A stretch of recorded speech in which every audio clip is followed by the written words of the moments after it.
Ini adalah 5 teknik NLP yang dapat mengubah hidup Anda selamanya. Bagaimana jadinya jika Anda bisa membuka potensi tersembunyi dalam pikiran Anda untuk mengubah hidup Anda secara total? Bayangkan bangun setiap hari dengan penuh percaya diri, mengatasi ketakutan yang dulu menghambat Anda, dan membangun hubungan yang membawa kebahagiaan. Semua ini melalui teknik sederhana yang bisa Anda coba sekarang juga. Ini bukan mimpi yang jauh atau tujuan yang mustahil. Ini adalah kekuatan NLP, Neuro Linguistic Programming, yang telah mengubah hidup saya dengan cara yang tidak pernah saya bayangkan. Halo teman-teman, selamat datang di channel NLP Spiritual Motivasi. Kita akan belajar bagaimana mengubah hidup melalui video ini, yang berjudul 5 Teknik NLP yang Mengubah Hidupku Secara Total. Siapkan catatan Anda, duduk dengan nyaman, dan mari kita jelajahi alat-alat pengubah hidup ini bersama. Sebelum kita mulai, ada 3 langkah penting yang harus Anda lakukan untuk memaksimalkan manfaat dari video ini. Pertama, tonton dari awal hingga akhir, karena setiap bagian menyimpan kunci untuk pertumbuhan Anda. Kedua, tulis teknik-teknik yang resonan dengan Anda. Dan ketiga, terapkan setidaknya 1 teknik dalam interaksi harian Anda hari ini. Saya juga akan berbagi contoh praktis untuk membantu Anda melihat bagaimana metode ini bekerja dalam kehidupan nyata. Siap? Mari kita mulai.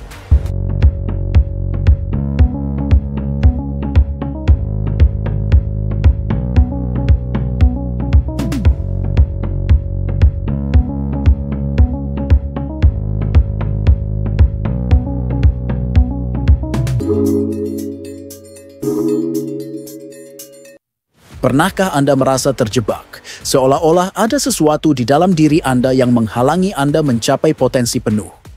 Saya pernah mengalaminya. Ada masa ketika saya bergumul dengan keraguan diri, kesulitan terhubung dengan orang lain, dan merasa kewalahan oleh tantangan di tempat kerja.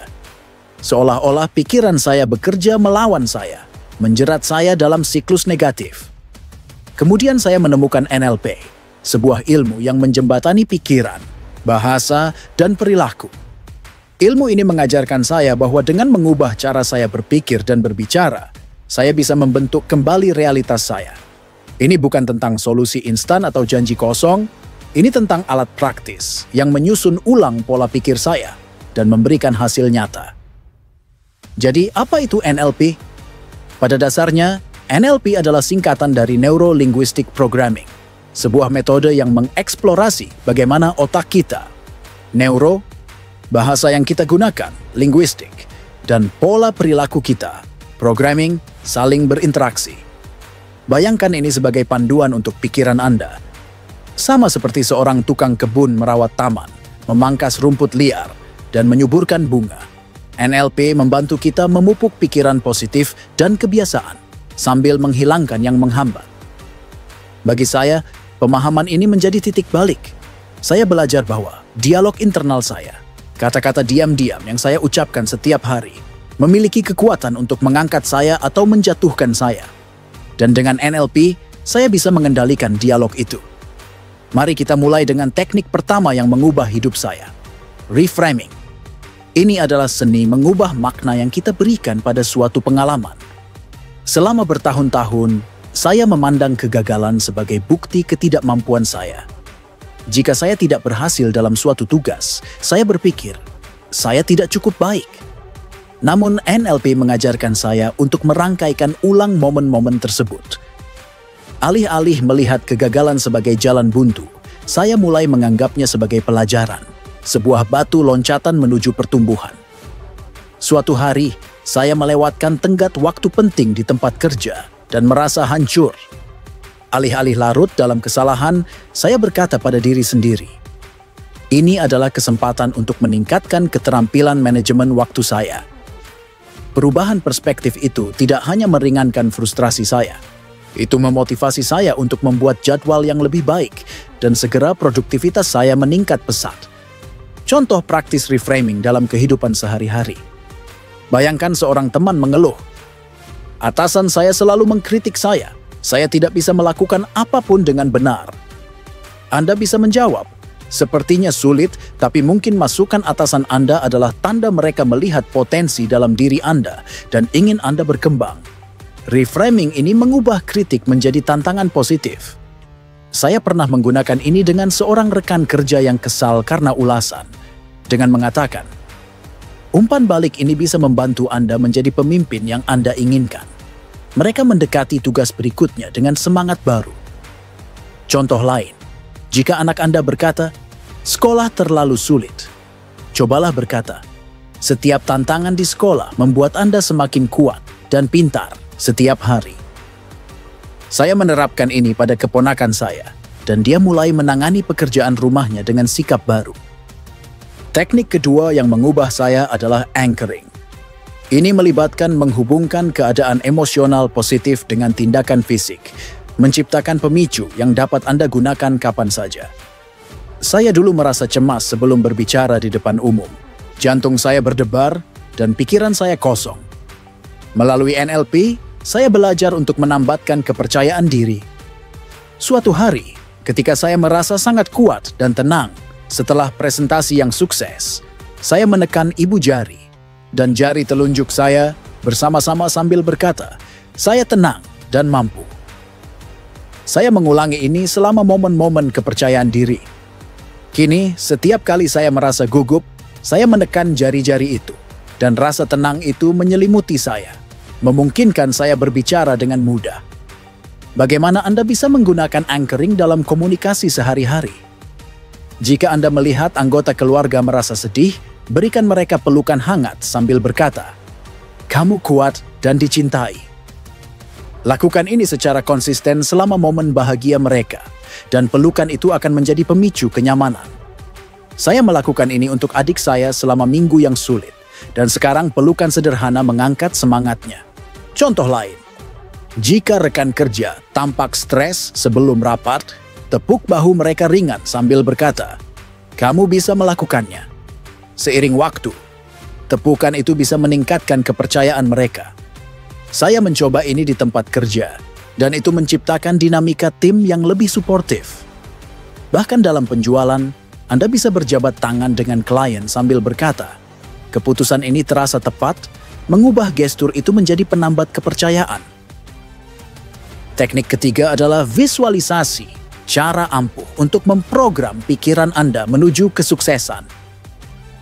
Saya dulu meragukan kemampuan saya untuk mencapai tujuan saya, seperti memulai usaha kecil. NLP memperkenalkan saya pada visualisasi, di mana saya menutup mata dan membayangkan diri saya menjalankan toko yang berkembang, menyapa pelanggan yang bahagia, dan mengelola keuangan dengan percaya diri. Semakin detail saya membuat gambar itu, mencium aroma kopi, mendengar obrolan, semakin nyata rasanya.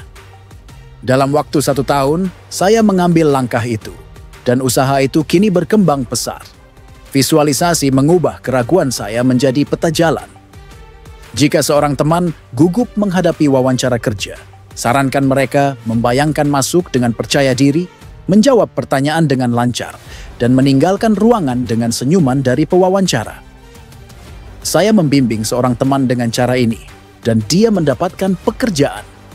Skenario lain, jika anak Anda cemas tentang pertunjukan sekolah, dorong mereka membayangkan berdiri di panggung, mendengar tepuk tangan, dan merasa bangga. Saya membantu keponakan saya dengan ini, dan dia tampil dengan indah.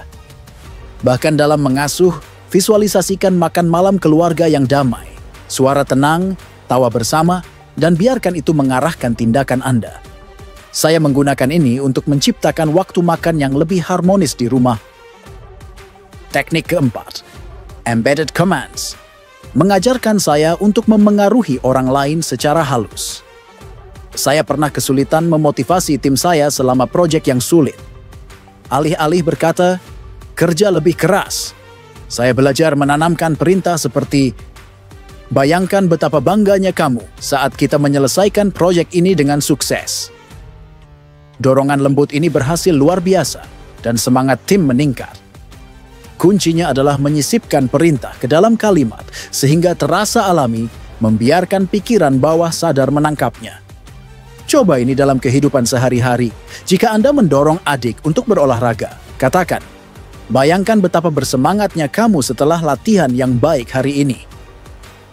Saya menggunakan ini dengan adik perempuan saya, dan dia mulai rutinitas jogging. Dalam presentasi penjualan, bukan beli sekarang, katakan, bayangkan betapa ini akan meningkatkan hidupmu mulai hari ini. Saya menerapkannya di kios pasar, dan pelanggan yang ragu akhirnya membeli.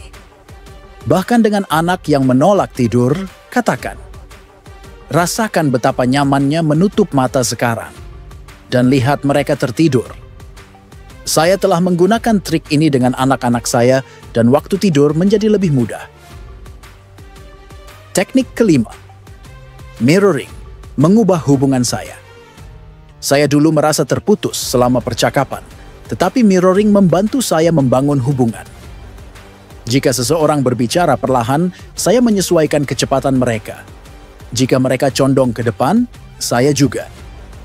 Ini membuat mereka merasa dipahami, membuka jalan untuk percakapan yang lebih dalam. Suatu hari, klien yang ragu tentang kesepakatan menjadi rileks setelah saya meniru nada suara dan postur tenangnya, dan kami menyelesaikan perjanjian. Cerminkan dalam skenario sehari-hari. Jika teman berbicara dengan semangat, sesuaikan energinya. Katakan, itu luar biasa, ceritakan lebih lanjut. Saya melakukan ini dengan teman yang berbagi hobi, dan kami langsung akrab. Dengan rekan kerja yang menggunakan istilah teknis, pantulkan bahasanya, seperti, ya, mengoptimalkan ini bisa berhasil. Saya mencoba ini dalam rapat, dan mereka menghargai masukan saya. Bahkan dengan tetangga yang pemalu, pantulkan sikap tenang. Mereka berbicara lembut dan mengangguk, dan mereka akan terbuka. Saya menggunakan ini untuk membangun koneksi ramah seiring waktu. Teknik-teknik ini tidak hanya mengubah hidup saya. Mereka membentuk kembali cara saya melihat dunia.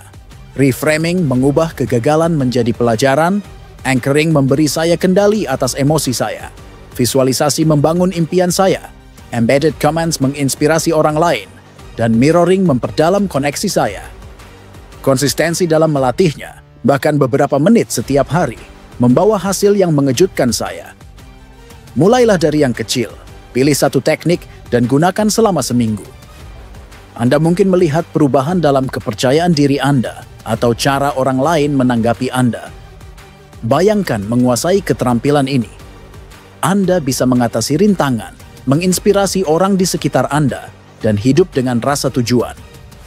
Inilah keindahan NLP, bukan hanya tentang pertumbuhan pribadi, tetapi juga tentang memperkaya setiap interaksi. Perjalanan dimulai dengan satu langkah, dan teknik-teknik ini adalah langkah itu. Jika Anda bersemangat untuk menyelami lebih dalam NLP dan mengeksplorasi metode ini lebih lanjut, saya sangat merekomendasikan dua sumber yang telah disentuh dalam video ini. Asyiknya belajar NLP dan ilmu membaca pikiran. Buku pertama, Asyiknya belajar NLP, sangat cocok untuk pemula yang mencari cara mudah dan menyenangkan untuk menguasai NLP. Mencakup teknik praktis, seperti yang telah kita bahas. Yang kedua, ilmu membaca pikiran, menyelami keterampilan tingkat lanjut untuk membaca pikiran melalui kontak mata, gerakan tubuh, dan ekspresi mikro, menawarkan wawasan mendalam tentang komunikasi. Keduanya sangat berharga bagi siapa saja yang serius ingin meningkatkan interaksi mereka dengan efek yang benar-benar dapat mengubah hubungan Anda. Periksa deskripsi untuk detail cara mendapatkannya. Itulah cerita bagaimana 5 teknik NLP ini mengubah hidup saya. Mereka bukan hanya teori, mereka adalah alat yang bisa Anda gunakan sekarang untuk menciptakan perubahan. Mulailah hari ini dengan satu teknik dan saksikan hidup Anda terbuka dengan cara baru. Jika Anda merasa terinspirasi oleh video ini, silakan klik tombol suka, berlangganan, dan bagikan dengan teman-teman yang akan mendapat manfaat dari pengetahuan ini. Nyalakan lonceng notifikasi untuk menonton video berikutnya. Saya sangat ingin mendengar pengalaman Anda di kolom komentar. Teknik NLP, mana yang akan Anda coba pertama kali? Sampai jumpa di video berikutnya.